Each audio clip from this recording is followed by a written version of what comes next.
Poonjar NDA സ്ഥാനാർത്ഥിയായി PC George മത്സര രംഗത്ത്. BJP സ്ഥാനാർത്ഥിയായി മത്സരിക്കുന്നതിൽ അഭിമാനമുണ്ടെന്നും മണ്ഡലത്തിൽ മുടങ്ങിക്കിടക്കുന്ന നിരവധി വികസന പദ്ധതികൾ പൂർത്തീകരിക്കാൻ മുൻകൈയെടുക്കുമെന്നും PC ജോർജ് പറഞ്ഞു. പൂഞ്ഞാർ നിയോജകമണ്ഡലത്തിൽ സ്ഥാനാർത്ഥിയാകാൻ കഴിഞ്ഞു, BJPയുടെ സ്ഥാനാർത്ഥിയാകാൻ കഴിഞ്ഞു, താമര ചിഹ്നത്തിൽ മത്സരിക്കാൻ കഴിയുന്നു എന്ന് എനിക്ക് അഭിമാനമുണ്ട്.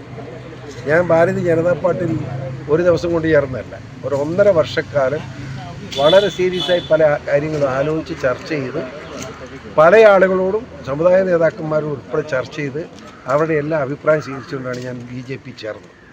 ആ BJP ചേർന്ന് ഇങ്ങനെ പ്രവർത്തിച്ചുകൊണ്ടിരിക്കുമ്പോഴാണ് പൂഞ്ഞാറിൽ ഇപ്പോഴത്തെ പ്രത്യേക സാഹചര്യത്തിൽ ഞാൻ നിന്നാൽ ജയിക്കാൻ സാധ്യതയുണ്ടെന്ന് മാത്രമല്ല 100% വിജയ പ്രതീക്ഷയുണ്ട് എന്ന് പറഞ്ഞതുകൊണ്ട് പാർട്ടിയുടെ ശക്തമായ നിർദ്ദേശത്തിൻ്റെ അടിസ്ഥാനത്തിൽ ഞാൻ മത്സരിക്കുകയാണ്. ഏതായാലും ഇന്ന് ഔദ്യോഗികമായിട്ട് എന്നെ സ്ഥാനാർത്ഥിയുടെ പ്രഖ്യാപിച്ചുകൊണ്ടാണ് ഞാൻ മനസ്സിലാക്കിയിട്ടുള്ളത്. ആ പ്രഖ്യാപനം ശിരസാ വഹിച്ചുകൊണ്ട് വളരെ ആത്മാർത്ഥമായിട്ട് പ്രവർത്തിക്കാൻ പോവാണ്. പൂഞ്ഞാറിൽ ഇനിയും വികസന പ്രവർത്തനങ്ങളുണ്ട്, അതൊക്കെ പ്ലാൻ ചെയ്ത് കഴിഞ്ഞു.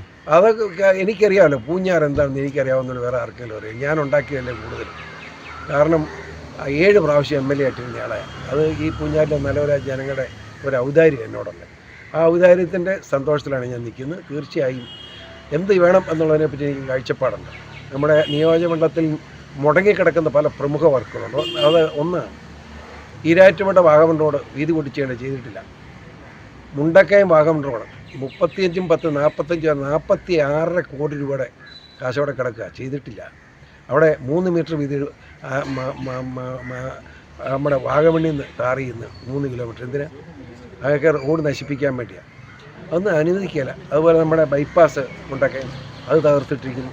നമ്മുടെ ആശുപത്രി മുണ്ടക്കയം ആശുപത്രിയിൽ നിന്ന് ആലോചിക്കണം, എത്രയാണ്? 7 ഡോക്ടർമാരുണ്ട്. ഞാൻ അത് ഉദ്ഘാടിക്കുന്നു. 4 നില കെട്ടിടം പണി, എയർ കണ്ടീഷൻ പ്രസവ വാർഡും ഉണ്ടാക്കി 7 ഡോക്ടർമാരെ നിയമിച്ച് നടന്ന് നടന്നുകൊണ്ടിരുന്ന ആശുപത്രിയാണ്. ആശുപത്രി കഴിഞ്ഞ മാസം ചെന്നപ്പോൾ അടച്ചു കിടക്കുക. ഒന്ന് ആലോചിച്ച് എന്തൊരു ക്രൂരതയില്ല. സ്വതന്ത്രനായി മത്സരിച്ച് നേടിയ ശക്തമായ വിജയത്തിന് ശേഷം കഴിഞ്ഞ തവണ അഡ്വക്കേറ്റ് സെബാസ്റ്റ്യൻ കുളത്തങ്കലിനോട് പരാജയപ്പെട്ടിരുന്നു. ഇത്തവണ കൂടുതൽ വിജയ പ്രതീക്ഷയോടെയാണ് PC ജോർജിന്റെ പ്രചരണം.